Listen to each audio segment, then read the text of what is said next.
이 시간 하나님 말씀 창세기 15장 1절부터 7절까지입니다.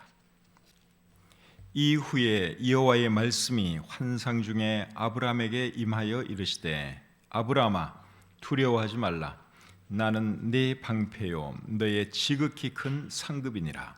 아브라함이 이르되 주 여호와여 무엇을 내게 주시려 하나이까. 나는 자식이 없사오니 나의 상속자는 이 다메섹 사람 엘리에셀이니이다. 아브라함이 또 이르되 주께서 내게 씨를 주지 아니하셨으니 내 집에서 길린 자가 내 상속자가 될 것이니이다. 여호와의 말씀이 그에게 임하여 이르시되 그 사람이 내 상속자가 아니라 네 몸에서 날 자가 내 상속자가 되리라 하시고 그를 이끌고 밖으로 나가 이르시되 하늘을 우러러 무뼈를 셀 수 있나 보라. 또 그에게 이르시되 내 자손이 이와 같으니라. 아브라함이 여호와를 믿으니 여호와께서 이를 그의 의로 여기시고 또 그에게 이르시되 나는 이 땅을 내게 주어 소유를 삼게 하려고 너를 갈대아인의 우르에서 이끌어낸 여호와니라. 아멘. 하나님, 간밤에 저희들 편히 쉬게 해주시고 새날을 허락해 주셔서 참 감사합니다. 신년 초를 맞이하여 또 저희들 한 주간을 특별 새벽 기도 기간으로 정하고 또 성도님들이 이곳에 나와서 또는 가정에서 하루를 하나님께 예배하는 것으로 시작할 수 있도록 해주시니 참 감사합니다. 하나님, 기도하는 이 습관 한 해 내내 가지고 살아가시도록 도와주시고 또 우리가 드리는 기도가 하나님께 상달되어서 우리의 삶에 더 큰 기쁨이 있을 수 있도록 도와주시옵소서. 부족한 종이 하나님 말씀 전할 때 함께해 주시고 오늘 이 말씀이 우리에게 도전이 되고 격려가 되고 소망이 되게 해 주시옵소서. 감사드리며 예수님의 이름으로 기도드립니다. 아멘. 오늘 함께 나눌 말씀의 제목은 희망이 사라져갈 때입니다. 살다 보면 희망이 사라져갈 때가 있습니다. 어떤 일에 대해서 기대를 크게 했는데 그 일이 뜻대로 잘 안 될 때 실망하고 낙심하게 되고 그리고 희망이 사라져가는 것을 느끼게 됩니다. 지금 코로나 때문에 많은 사람들이 힘들어하고 있습니다. 코로나 상황이 계속되니까 어떻습니까? 조금 지치는 감이 있죠? 코로나 상황이 좀 빨리 끝나면 좋겠는데 언제 끝날지도 모르고 또 끝날 기미도 안 보이고 하니까 참 많이 힘이 듭니다. 상황이 좋아질 것 같지 않다는 그런 생각을 하게 되면 이제 희망이 점점 사라지는 것이죠. 코로나 상황이 계속되니까 목회하는 저도 조금씩 심각한 건 아닌데 아주 조금씩 지치는 것을 느낍니다. 성도님들이 예배에 나와야 하는데 한 30%의 성도님들은 지금 교회에 출석을 못하고 계십니다. 이러다가 저분들 교회 떠나는 것은 아닌가, 신앙생활 제대로 안 하는 것은 아닌가, 믿음에서 멀어지는 것은 아닌가 이런 생각을 하게 되면 걱정도 되고 그리고 예배의 회복과 교회의 부흥이라고 하는 그런 것들이 나로부터 멀어지는 것 같은 그런 느낌을 받습니다. 오늘 이 본문에 보시면 아브라함도 희망이 사라져가는 것을 느낀 때가 있었습니다. 언제 그랬는가 하면 조카 롯을 구하기 위해서 318명의 사람들을 데리고 이제 이웃 왕들과 전쟁을 해서 이기고 돌아온 후에 아브라함은 희망이 사라져가는 그런 것을 느꼈습니다. 참 아이러니하죠? 전쟁에서 이겼으면 참 소망이 넘치고 희망이 넘치고 그래야 되는데 이 아브라함은 전쟁에서 이기고 난 뒤에 오히려 희망이 사라져가는 그런 것을 느꼈습니다. 오늘 읽은 이 본문에 보시면 이후에 라는 말로 시작이 되죠. 15장 1절에 보시면 이후에 여호와의 말씀이 환상 중에 아브라함에게 임하여 이르시되 이렇게 시작이 되고 있어요. 이후에 여기서 말하는 이후는 아브라함이 조카 롯을 구하기 위해서 318명의 사람들을 데리고 이웃 왕들과 싸워서 이긴 그 후를 말하는 것입니다. 창세기 14장 14절부터 16절 말씀을 한번 보겠습니다. 아브라함이 그의 조카가 사로잡혔음을 듣고 집에서 길리고 훈련된 자 318명을 거느리고 단까지 쫓아가서 그와 그의 가신들이 나뉘어 밤에 그들을 쳐부수고 다메섹 왼편 호바까지 쫓아가 모든 빼앗겼던 재물과 자기의 조카 롯과 그의 재물과 또 부녀와 친척을 다 찾아왔더라. 여기 보니까 아브라함이 조카 롯을 구하기 위해서 사람들을 데리고 나가서 이웃 왕들과 전쟁을 했어요. 그리고는 이겼습니다. 그리고 롯과 이제 많은 소돔 사람들을 찾아왔지요. 참 대단한 일을 했습니다. 그리고 돌아오는 길에 누구를 만나는가 하면 살렘 왕 멜기세덱을 만나지요.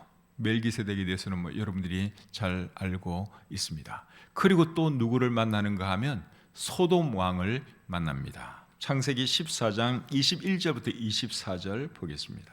소돔 왕이 아브라함에게 이르되 사람은 내게 보내고 물품은 내가 가지라. 아브라함이 소돔 왕에게 이르되 천지의 주제이시오 지극히 높으신 하나님 여호와께 내가 손을 들어 맹세하노니 내 말이 내가 아브라함으로 치부하게 하였다 할까 하여 내게 속한 것은 실 한 오락이나 들매끈 한 가닥도 내가 가지지 아니하리라.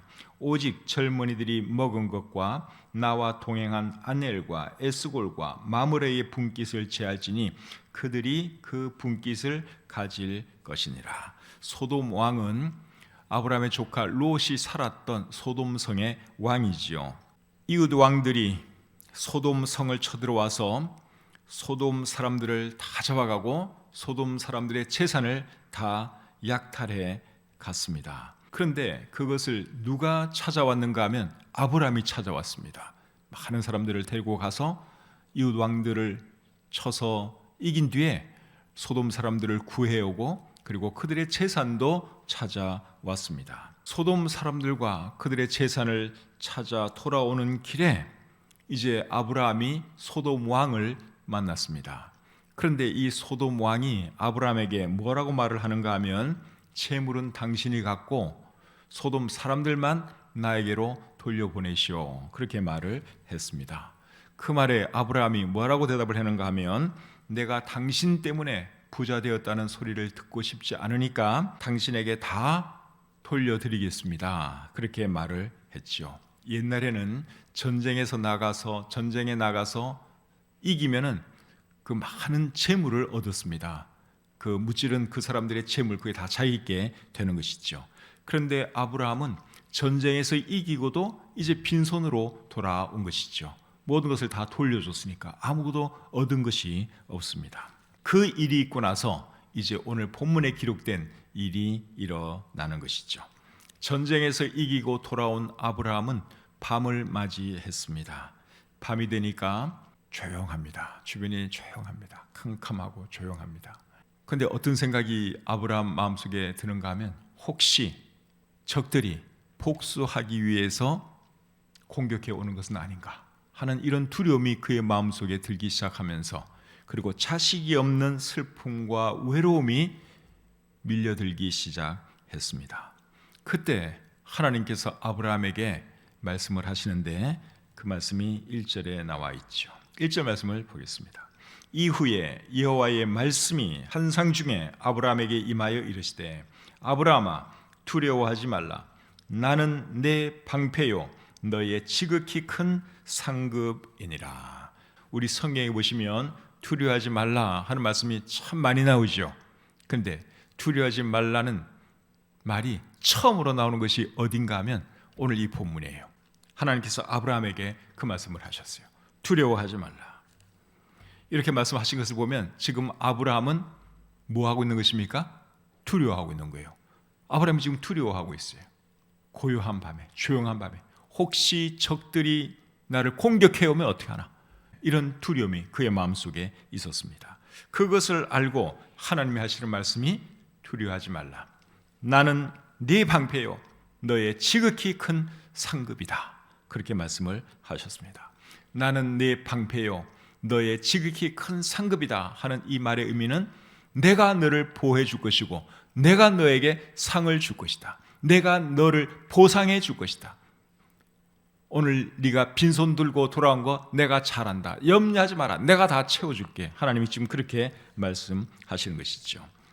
상급에 대한 말씀을 한 것을 보니까 이 아브라함이 전쟁에서 이기고도 아무것도 얻지 못하고 돌아온 것에 대해서 미련이 남아 있었던 것 같습니다. 소돔 왕에게 다 족벌했잖아요.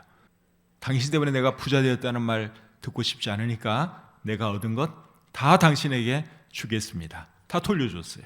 근데 돌아와 생각해보니까 약간의 미련도 있었던 것 같습니다. 그런 아브라함의 마음을 아시고 하나님께서 하시는 말씀이 내가 너의 방패이고 너의 상급이다. 두려워하지도 말고 너 아무것도 얻지 못한 것에 대해서도 미련 갖지 말라. 그렇게 하나님이 말씀해 주신 것이죠. 이렇게 하나님이 말씀해 주시면 아브라함이 어떤 반응을 보여야 할 것 같습니까? 하나님 참 감사합니다. 이런 반응을 보여야 되겠죠. 여러분 같으면 그런 반응을 보이겠죠.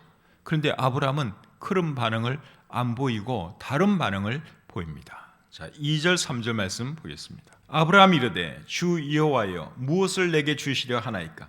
나는 자식이 없사오니 나의 상속자는 이 다메섹 사람 엘리에셀이니이다. 아브라함이 또 이르되 주께서 내게 씨를 주지 아니하셨으니 내 집에서 길린 자가 내 상속자가 될 것이니이다. 아브라함이 하나님에게 뭐라고 대답을 합니까? 하나님, 제게 무엇을 주신다고요? 다 필요 없습니다. 저에게 필요한 것은 자식입니다. 하나님께서 자식을 안 주셔서 이제부터 내 상속자는 내 종 이 엘리에셀입니다. 하나님께 그렇게 대답을 했습니다. 아브라함의 이 말 속에 하나님께 대한 불만, 원망이 나타나 있는 것을 우리가 보게 됩니다. 불만의 이유, 원망의 이유는 뭡니까? 하나님께서 자식 주시지 않는 것이 그의 불만의 이유였습니다. 하나님은 일찍이 아브라함에게 약속을 해주셨어요. 내가 너로 큰 민족을 이루게 할 것이다. 네 자손이 땅의 티끌같이 많아지게 할 것이다 하는 약속을 해주셨습니다. 그 약속이 이루어지려면 일단 자식을 주셔야 되는데 하나님께서 약속을 주시지 않는 것입니다. 그러니까 이 아브라함이 기다리다가 지쳤어요. 그래서 하는 말이 하나님 자식이고 뭐고 다 필요 없습니다. 이제부터 내 상속자는 이 엘리에셀입니다. 그렇게 말을 한 것이죠. 아브라함이 이렇게 나오면 하나님이 또 어떻게 하셔야 될 것 같습니까? 야단을 쳐야 될 것 같죠. 네가 왜 그렇게 믿음이 없느냐? 왜 기다리지 못하느냐? 야단을 치셔야 할 것 같은데 우리 하나님은 또 야단을 안 치십니다. 자, 어떻게 하시는지 4절 5절 보겠습니다. 여호와의 말씀이 그에게 임하여 이르시되 그 사람이 내 상속자가 아니라 네 몸에서 날 자가 내 상속자가 되리라 하시고 그를 이끌고 밖으로 나가 이르시되 하늘을 우러러 무뼈를 셀 수 있나 보라. 또 그에게 이르시되 내 자손이 이와 같으니라. 하나님께서 어떻게 하셨는가 하면 풀이 죽어 있고 두려워하고 있는 아브라함을 이끌고 밖으로 나가셨어요. 그리고 하늘을 바라보게 해주셨습니다. 고개를 들어 하늘을 보니 하늘에 뭐가 있습니까? 수많은 별들이 눈에 들어왔죠. 그 별들을 가리키면서 하나님의 아브라함에게 뭐라 그러셨는가 하면 네 자손이 저 하늘의 수많은 별들과 같이 많아질 것이다. 그렇게 말씀을 하셨습니다. 다시 한번 하나님께서 약속을 반드시 지키겠다고 말씀을 해 주셨습니다. 우리 하나님이 정말 좋은 하나님이시죠? 아브라함이 그렇게 말씀을 하시는 하나님을 어떻게 했느냐? 믿었다고 오늘 우리 성경은 말씀하고 있습니다. 6절 말씀을 보겠습니다. 아브라함이 여호와를 믿으니 여호와께서 이를 그의 의로 여기시고. 아브라함이 하나님의 말씀을 믿었습니다. 조금 전까지만 하더라도 의심을 가지고 있었고 하나님께 대해서 불만스러운 그런 마음을 가지고 있었는데 하나님께서 그 말씀을 해주시니까 다시 하나님을 믿었다. 믿음이 다시 회복되었다. 우리 성경은 그렇게 기록을 하고 있습니다. 6절 말씀은 우리 성경에서 굉장히 중요한 말씀입니다. 아브라함이 여호와를 믿으니 여호와께서 이를 그의 의로 여기시고. 이 말씀이 너무너무 중요해서 로마서에도 이 말씀이 인용되고 있고 갈라디아서에도 이 말씀이 인용되고 있고 야고보서에도 이 말씀이 인용되고 있습니다. 이 말씀에 의하면 아브라함은 무엇으로 의롭다함 받았습니까? 믿음으로 의롭다함 받았죠. 믿음으로 아브라함이 구원을 받았습니다. 그런데 사실 오늘 이 본문의 상황에서 아브라함이 구원받은 것은 아니에요. 이미 아브라함은 하나님을 믿고 있었고 구원받은 사람이었습니다. 그런데 왜 이 6절 말씀을 본문에 기록해 놓았느냐? 그 이유는 아브라함이 믿음으로 구원받았다고 하는 사실을 우리에게 가르쳐 주기 위해서, 그리고 오늘 이 본문의 사건을 계기로 아브라함의 믿음이 회복되었다고 하는 것을 우리에게 가르쳐 주기 위해서 이 말씀을 기록해 놓은 것입니다. 그리고 이제 그 다음 7절에 보시면 하나님은 아브라함의 후손이 살 땅에 대해서도 다시 한번 약속을 해 주십니다. 7절을 보겠습니다. 또 그에게 이르시되 나는 이 땅을 내게 주어 소유를 삼게 하려고 너를 갈대아인의 우르에서 이끌어낸 여호와니라. 아브라함의 자손이 하늘의 별과 같이 많아질 것인데 그러면은 살 땅이 있어야 되잖아요. 그런데 하나님께서 땅에 대해서도 사실 그 전부터 약속을 해 주셨어요. 그런데 오늘 이 본문에서 다시 한번 하나님은 땅에 대해서도 약속을 해 주셨습니다. 오늘 이 본문을 통해서 우리가 배울 수 있는 교훈이 뭡니까? 희망이 사라져갈 때 우리가 의지하고 바라보아야 할 분은 하나님이시다. 그것이 오늘 이 본문을 통해서 우리가 배울 수 있는 내용입니다. 살다 보면 희망이 사라져갈 때가 있습니다. 지금 이 순간에 아마 그런 분들이 계실지도 모르겠어요. 또 코로나 상황 때문에 우리 모두 다 힘들고 있고 참 상황이 좋아질 것에 대한 희망이 지금 자꾸만 줄어들어가고 있습니다. 근데 우리가 낙심하고 실망하고 희망이 사라지는 이유가 뭔가 하면 하나님을 바라보지 못하고 우리 자신을 바라보고 우리의 안 좋은 상황을 바라보기 때문에 그런 것입니다. 오늘 이 본문에서도 아브라함이 전쟁에서 이기고도 낙심하고 좌절하고 희망이 사라지는 그런 경험을 한 이유가 뭔가 하면 자기 자신을 바라보았기 때문에 그런 거예요. 하나님 바라보면 두려워할 것도 없고, 그리고 하나님께서 자식 주시다 그랬으니까 반드시 주시는 건데 자꾸만 자기 자신을 바라보는 것이죠. 늙은 자기 자신을 바라보고 또 아기 못 낳는 자기 아내를 바라보니 소망이 없는 것입니다. 희망이 보이지를 않는 것입니다. 그래서 아브라함이 전쟁에서는 이겼지만 여전히 두려워하고 실망하고 낙심하고 그랬던 것이죠. 그런 아브라함에게 우리 하나님께서 하신 말씀이 뭡니까? 1절 말씀이에요. 두려워하지 말라. 나는 내 방패요 너의 지극히 큰 상급이다 하는 이 말씀을 하나님께서 해 주셨습니다. 사랑하는 성도님 여러분, 오늘날 우리에게도 하나님은 우리의 상급이 되어주시고 우리의 방패가 되어주시는 분이라고 하는 이 사실을 절대로 잊지 마시기를 바랍니다. 하나님 모르는 사람들은 돈을 자신의 방패라고 생각할 거예요.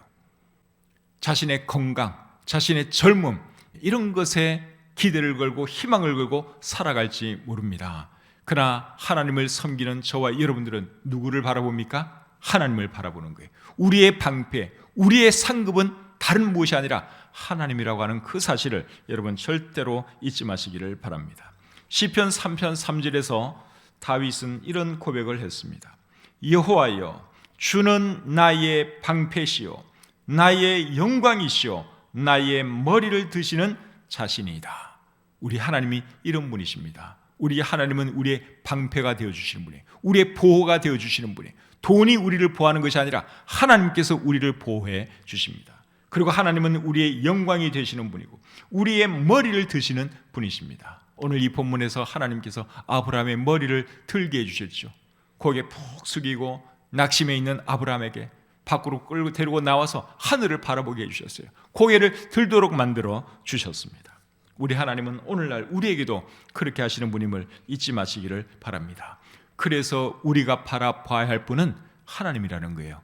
우리의 젊음, 우리의 건강, 우리의 돈, 여러분 그거 바라볼 것 없습니다. 낙심되는 상황에 처해도 절대로 낙심하지 마시고 하나님을 바라보는 저와 여러분들이 되시기를 바랍니다. 시편 42편 11절에 이런 말씀이 있습니다.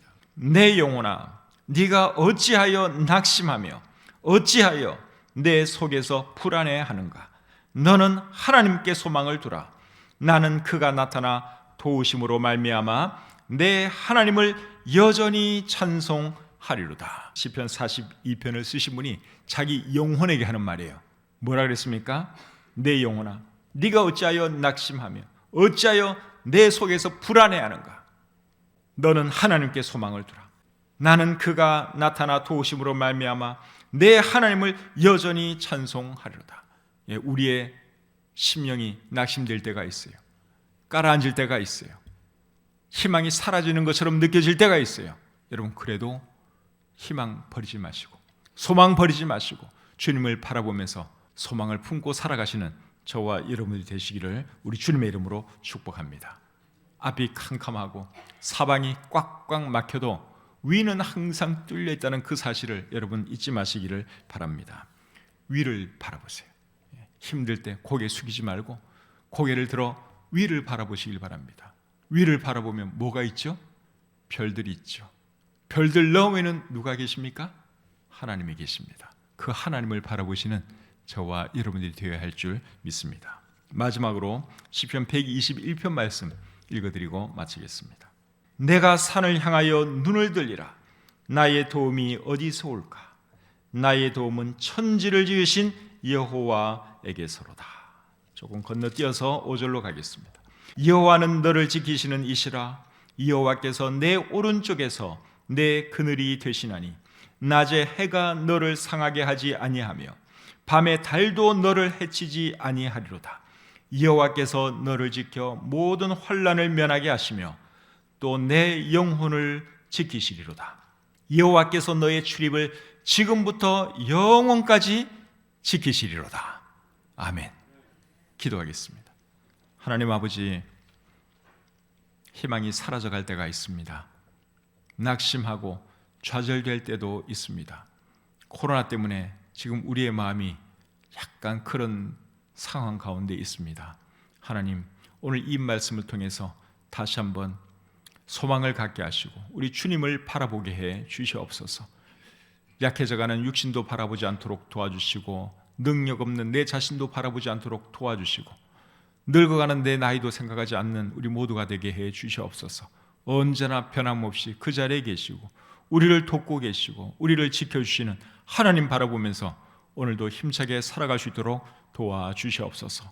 특별히 우리들 중에는 건강이 좋지 못해서 낙심하고 좌절하는 분들도 계십니다. 하나님, 그런 분들에게도 소망을 주시고 하나님 바라보면서 희망을 가지고 이 새해 꼭 일어날 수 있도록 하나님 역사해 주시고 도와주시옵소서. 그리 아니하실지라도 낙심하지 않도록 도와주시고 늘 소망 가운데 살아가는 우리에게 모든 성도님들 되게 해 주시옵소서. 경제적으로 너무너무 힘들어서 참 괴로워하는 그런 분들도 있을 줄 압니다. 하나님께서 그런 분들도 위로해 주시옵소서. 또 병든 가족을 돌보기 위해서 참 애쓰는 그런 분들도 계십니다. 얼마나 힘이 들겠습니까? 얼마나 낙심이 되겠습니까? 하나님 위로해 주시옵소서. 소망의 주님을 바라보게 해 주시옵소서. 주신 말씀을 감사드리며 예수님의 이름으로 기도드립니다. 아멘.